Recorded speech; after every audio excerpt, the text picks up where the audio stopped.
Carmen Martínez tenía 13 años y una firmeza silenciosa en sus ojos castaño oscuro que desmentía su edad. Era principios de junio de 2022 en Modesto, California, y el calor ya se asomaba por las ventanas de las aulas con promesas de verano. Pero para Carmen, ese día no se trataba de la piscina ni de relajarse. Era el día de su examen final de álgebra.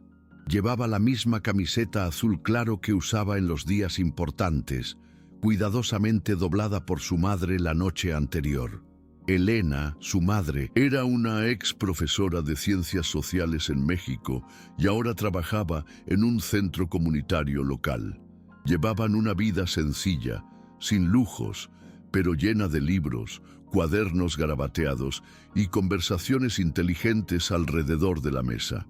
Carmen era estudiosa, metódica y apasionada por las matemáticas, el tipo de persona que resuelve ecuaciones por placer y trata los números como si fueran rompecabezas, esperando ser resueltos. Para ella, ese examen fue el final de un maratón que comenzó 3 semanas antes, con exámenes simulados diarios, revisiones en la mesa de la cocina y noches de insomnio resolviendo ejercicios en hojas de papel reciclado. La habitación quedó en silencio mientras el profesor Blanco pasaba las sábanas. Era conocido por su rigidez, su espesa barba y sus gafas de montura gruesa que se le resbalaban por la nariz cuando calificaba exámenes con un bolígrafo rojo. Carmen mantuvo la cabeza gacha y sus pensamientos concentrados. Cada pregunta parecía reflejar algo que había resuelto antes, no porque hubiera memorizado las respuestas, sino porque conocía los caminos. Al entregar su hoja, había tranquilidad en sus gestos, casi un orgullo sereno. No esperaba reconocimiento ni aplausos, solo justicia, que su dedicación fuera respetada. Sin embargo, mientras recogía las pruebas, Blanco se detuvo un segundo para mirarlas de ella. Él no dijo nada en ese momento, pero la forma en que entrecerró los ojos hizo que Carmen sintiera algo extraño en el estómago. Y esa sensación creció al final del día, cuando la llamaron a la profesora y con un tono de voz más frío de lo habitual, escuchó las palabras que quebrarían su confianza. Carmen, dime sinceramente, ¿tuviste acceso previo al contenido de este examen? Carmen se quedó quieta unos segundos, tratando de comprender si aquello era una pregunta real o algún tipo de prueba. No, señor, estudié, respondió en voz baja, pero firme. El profesor se cruzó de brazos, apoyándose en el borde de la mesa, y dejó un suspiro de impaciencia. Mira, no es normal que un estudiante saque el 100% en mi examen, sobre todo usando un método que casi nadie recuerda. Eso no parece natural. La palabra quedó suspendida en el aire como una acusación que no necesitaba pruebas. Carmen tragó saliva con fuerza. No tenía idea, ninguna prueba, solo la convicción de que ella no podría haber sido tan buena por sí sola. Al salir de la habitación, sintió que le ardían los ojos, pero no lloró. Caminó hacia su casa, como siempre lo hacía, con la mochila apretada en la espalda y los pasos más pesados de lo habitual. Sabía que su madre notaría algo tan pronto como cruzara la puerta. Elena estaba cortando zanahorias en la cocina cuando llegó Carmen. Solo hizo falta una mirada para darse cuenta de que algo andaba mal. Se sentaron a la mesa y la hija contó todo, sin florituras, sin dramatismo, solo los hechos. Elena escuchó en silencio, pero sus ojos se llenaron de furia contenida. No se trataba solo de la acusación, sino de lo que representaba. Su hija había hecho todo bien, y aún así, todavía la trataban como sospechosa. Eso hirió algo más profundo que el honor académico. Hirió la dignidad. Cuando Carmen se iba a dormir, Elena abría el cajón donde guardaba cuadernos, exámenes antiguos, apuntes con fórmulas, correos intercambiados con tutores del centro comunitario. Allí estaba el rastro del esfuerzo que nadie podía negar. Comenzó a reunir todo en una carpeta, etiquetando cada documento, creando un verdadero dossier de preparación. Mientras ordenaba las páginas, su rostro era el de alguien que sabía exactamente en qué clase de mundo estaba creciendo su hija y que no podía quedarse callado. A la mañana siguiente, Carmen se puso el uniforme como de costumbre, pero con una tensión diferente en los hombros. Ella caminó hacia la escuela con Elena a su lado, ambas en silencio. Al llegar, se dirigieron directamente a la subdirección, donde ya los esperaba el profesor Blanco con expresión cerrada. La reunión comenzó con secas formalidades, pero Elena no perdió el tiempo. Abrió la carpeta que estaba frente a la mesa y comenzó a mostrar los registros, uno por uno. Estos exámenes simulados se realizaron en casa, bajo mi supervisión. Aquí están las notas intercambiadas con el tutor, y estas son las notas personales de Carmen, con la fecha en la parte superior de cada página. Blanco hojeó los papeles, visiblemente desconcertado. La subdirectora carraspeó, intentando mantener la neutralidad, pero Elena se mantuvo firme. La acusaste sin pruebas, y solo porque lo hizo mejor de lo que esperabas. ¿Qué estás castigando exactamente? ¿Su esfuerzo o el hecho de que no cumplió con tus expectativas? Entonces Carmen pidió hablar. Con voz tranquila pero dolorida, explicó cómo había resuelto cada asunto, incluyendo el método que había aprendido meses antes de su madre. Se trataba de un algoritmo de resolución que el propio profesor había enseñado a principios de semestre, pero que ahora parecía no reconocer. Describió los pasos con claridad y sin tartamudear. El silencio en la habitación se hizo denso. Elena observaba a su hija con una mezcla de orgullo y tristeza. Orgullo por su valentía, tristeza al saber que ningún niño debería tener que demostrar su valía de esa manera. Al final de la reunión, la escuela dijo que abriría una investigación interna antes de tomar una decisión final. Para Carmen parecía poco. La desconfianza ya se había extendido. Por los pasillos la seguían miradas sospechosas y susurros maliciosos parecían surgir de las paredes. Los estudiantes con los que nunca había intercambiado una palabra ahora la señalaban como la tramposa, la que era demasiado inteligente para ser honesta. Lo que dolió no fue solo la injusticia, sino la soledad que trajo consigo. En el aula, el ambiente ya no era el mismo. Carmen estaba sentada sola, como de costumbre, pero ahora había una especie de espacio a su alrededor, como si otros tuvieran miedo de acercarse. Algunos compañeros se rieron mientras ella pasaba, otros simplemente miraron hacia otro lado. Incluso el profesor de ciencias, que solía elogiarla en voz baja por su dedicación, ahora parecía más distante, como si evitara involucrarse.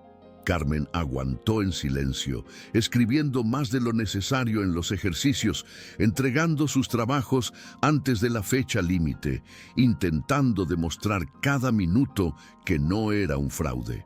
Pero en el fondo, algo ya había cambiado. La confianza que siempre había tenido, esa tranquila certeza de que el mérito viene con el esfuerzo, se había quebrado. Por la noche, en su habitación, escuchaba las viejas grabaciones de audio de las lecciones de álgebra de su madre y pensaba, ¿cómo es que esto no es suficiente? Al otro lado del edificio principal, en una habitación olvidada del piso administrativo, Sofía Herrera escribía en silencio. Analista de datos en la escuela, poco conocida entre los estudiantes, Sofía era una mujer latina de voz baja y mirada atenta, de esas que nunca olvidan lo que ven. Cuando la noticia de la acusación llegó al sistema, algo la incomodó. Decidió revisar por su cuenta los datos de la última prueba. Abrí hojas de cálculo, crucé historiales y comparé resoluciones. Descubrió que al menos otros 5 estudiantes habían utilizado el mismo método que Carmen. 3 de ellos eran blancos y 2 eran asiáticos. Todos obtuvieron calificaciones cercanas al máximo. Ninguno de ellos fue investigado. Sofía suspiró profundamente, luego imprimió los datos, los resaltó con un resaltador y escribió un breve informe de 5 páginas, adjuntando todo. No pedí permiso. Dejó la carpeta en el escritorio del subdirector con una nota contundente. Si vas a investigar, empieza aquí. 2 días después, llamaron a Carmen nuevamente a la oficina del subdirector. Esta vez, el ambiente era diferente. Había una tensión menos velada, como si algo hubiera cambiado detrás de escena. Elena siguió adelante, firme como siempre. El subdirector, con el informe de Sofía sobre la mesa, le informó que los cargos serían retirados. Luego de un análisis detallado, concluimos que no hay evidencia de conducta inapropiada por parte del estudiante, dijo en tono burocrático. El profesor Blanco estaba presente con los brazos cruzados, visiblemente molesto. Se le ha ordenado que se retracte. Miró a Carmen, se aclaró la garganta y dijo secamente: «Lamento la forma en que manejé la situación». Elena permaneció en silencio, pero su mirada recorrió toda la habitación. Carmen simplemente asintió. Sabía que allí no había victoria, solo el final de un ataque injusto. La verdad había salido a la luz, pero las marcas de la duda aún estaban frescas en cada gesto a su alrededor. En los pasillos se difundió la noticia. «La absolvieron», dijeron algunos, «pero todavía creo que hay algo ahí», susurraron otros. La escuela no ha hecho ninguna declaración oficial, simplemente dejó que el asunto muriera lentamente, como si nunca hubiera sucedido. Carmen volvió a su rutina, pero con un cansancio que no era físico. Sentí que tenía que volver a aprender a caminar por los mismos pasillos, a sentarme en las mismas sillas, como si todo hubiera perdido parte de su brillo. Ella sabía la respuesta a todos los ejercicios, pero ahora dudaba antes de entregar un examen. Tenía miedo de lo que eso pudiera significar. Fue entonces cuando, un jueves por la tarde, la coordinadora pedagógica anunció un nuevo proyecto, un foro abierto para que los estudiantes pudieran hablar de sus experiencias escolares, sus dolores y sugerencias. Fue parte de una iniciativa de escucha activa, dijo, creada en respuesta a eventos recientes, aunque nunca dijeron claramente cuáles fueron esos eventos. El foro tuvo lugar en un auditorio sofocante, con sillas de plástico dispuestas en semicírculo.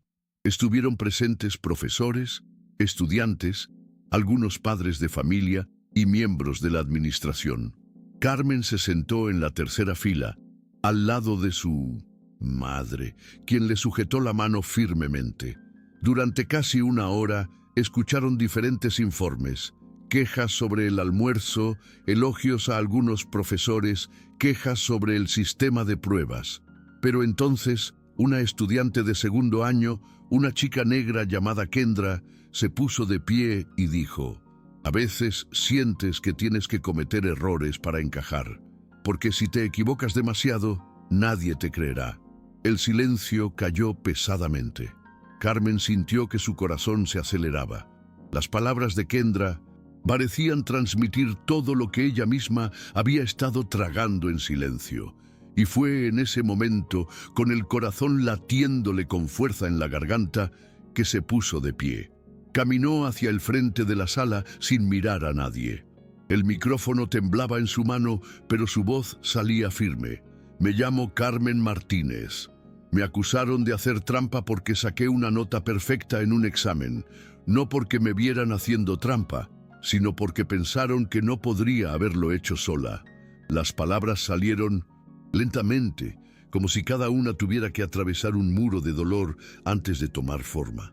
Estudié durante semanas, me preparé con mi mamá, me sabía todo el examen, y aún así me miraban como si hubiera hecho trampa, como si mi esfuerzo no fuera suficiente. Una profesora intentó apartar la mirada, otra bajó la cabeza. Carmen continuó: «No fui la única que usó ese método, pero fui la única acusada. Y también soy la única latina de la clase con esa calificación. El impacto fue inmediato. Algunos estudiantes comenzaron a murmurar entre ellos. Una chica al fondo del aula levantó la mano y dijo: «Yo también usé ese método. Lo aprendí en clases extra a principios de semestre». Otro estudiante lo confirmó. En cuestión de minutos surgieron 5 voces diferentes admitiendo que habían resuelto la prueba de la misma manera. Ninguno de ellos había sido interrogado. El subdirector intentó mantener el orden mientras anotaba nombres y datos, visiblemente desconcertado. Carmen se quedó quieta, mirando a todos. «No quiero que nadie sea castigado, solo quiero que entendamos lo que pasó. ¿Por qué fui el único acusado?» Silencio. Era una pregunta que no tenía una respuesta fácil. El profesor Blanco, sentado al costado del escenario, miró hacia abajo, con las manos entrelazadas y la mandíbula apretada. El malestar era evidente.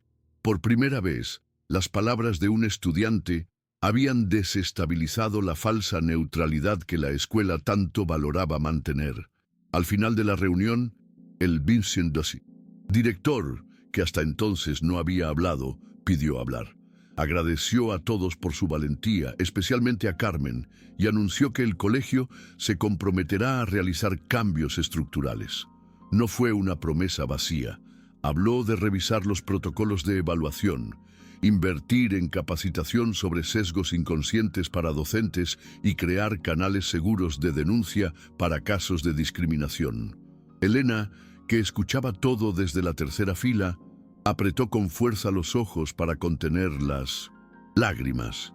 Sabía que aún era demasiado pronto para celebrar, pero allí, en ese momento, vio el reflejo de la lucha de toda una generación por el reconocimiento y la justicia.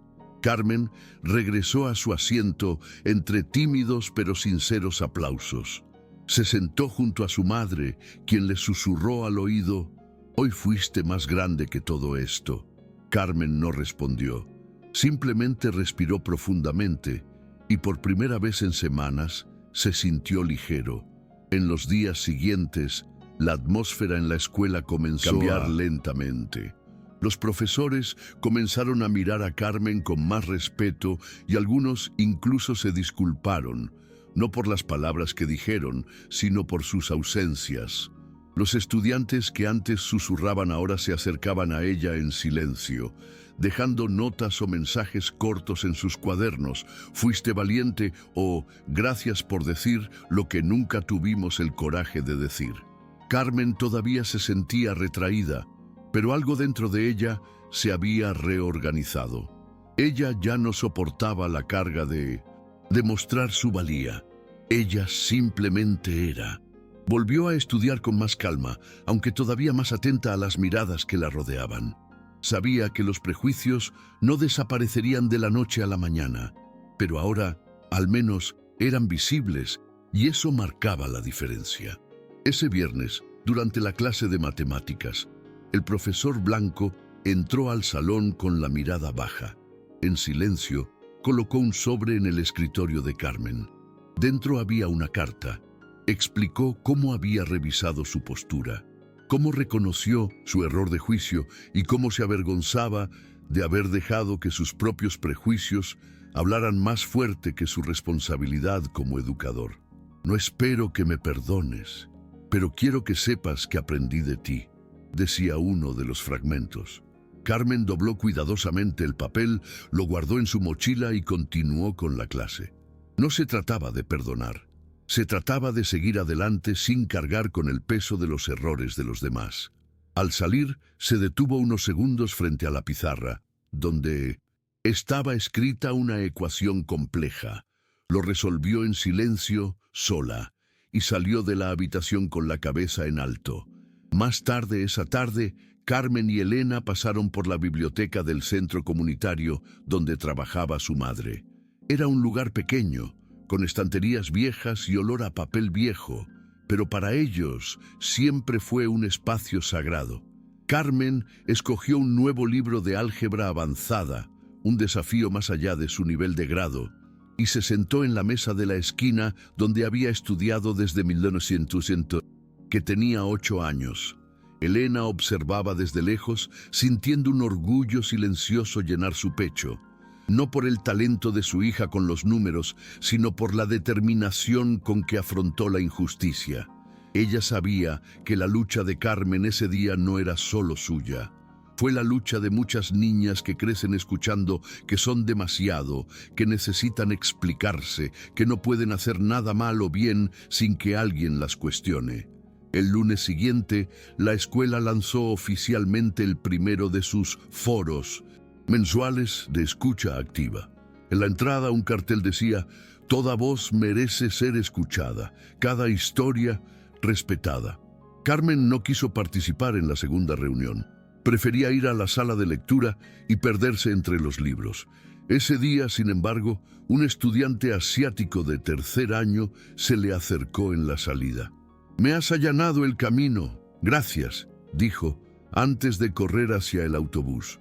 Carmen se quedó quieta por un momento, apretando sus libros contra su pecho, hasta que una leve sonrisa apareció en su rostro. No se trataba de aplausos ni de ser reconocido. Se trataba de saber que incluso a los 13 años su voz había dejado una marca y que nadie, nunca más, pudiera decir que ella no era capaz, no sin enfrentarse a la verdad. Esa noche, sentadas a la mesa de la cocina con 2 platos sencillos de arroz, frijoles y pollo a la parrilla, Carmen y Elena hablaron suavemente por primera vez desde el día de la prueba. Elena, con el cabello recogido de forma desordenada y las manos todavía marcadas por su trabajo en el centro comunitario, miraba a su hija con una mirada que mezclaba orgullo y protección. «Sabes que el mundo seguirá intentando derribarte, ¿verdad?». Carmen asintió sin apartar la vista de su plato. «Pero también sabes qué hacer cuando eso sucede». Carmen sonrió y respondió simplemente: «Sí, mamá, te mostraré quién soy». No fue una respuesta ensayada, ni tampoco estuvo llena de efecto. Era simplemente la verdad de alguien que había aprendido, demasiado pronto, a lidiar con el peso de ser juzgada por méritos que muchos no creían que pudiera tener. Antes de irse a dormir, Carmen pegó una nota en la pared del dormitorio, encima del escritorio donde siempre estaban apilados sus cuadernos de matemáticas. Escribió con pluma azul, con letra firme: «Mi luz no depende de lo que piensen, es mía». Junto a la nota, adjuntó una copia del informe escrito por Sofía Herrera, no por vanidad, sino como recordatorio de que alguien, en silencio, también creyó en ella. La habitación se oscureció y Carmen se acostó sintiendo por primera vez en semanas que podía dormir en paz. No porque todo se hubiera resuelto, sino porque ya no cargaba con la culpa de haber sido brillante.